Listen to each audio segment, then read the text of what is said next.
If you have a lock on your home that looks like this is the 888 Smartcode electric deadbolt, and you're in the right place, because a lot of people wondering, how do I reset this back to factory settings? In my case, it wasn't recognizing my code.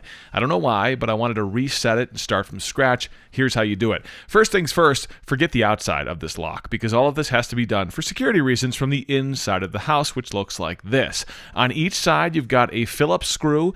Take those out. That's how you can slide this plastic piece off that reveals the programming buttons as well as the battery. Now, to reset this, it's actually pretty easy. So you want to start with the deadbolt in the unlocked position. Find the tab on the top of the lock, and that's the battery pack. You want to pull that battery pack out, should slide right out. This is also how you can replace the batteries if you have to do that.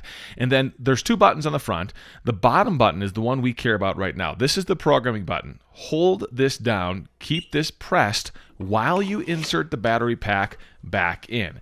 At this point, you're going to hold the button down for 30 seconds. And what's going to happen is the lock will beep and the LED will flash red. At that point, you can take your finger off the button. You know that it's begun the process. But you're going to press that same button once more, just a single press, and then when the LED flashes green, you'll hear a beep, and that means the lock has been reset. At this point, the lock is going to initiate kind of the reprogramming, recalibration process. The bolt will come out, the bolt will come back in. That's the process it's going through just to reorientate itself. You can let that do its thing. Don't worry about it. So that's that. Now you've got to program your codes in. I've got a whole nother video for that if you want to check that out. This is the video on how to program new codes into this Kwikset smart lock.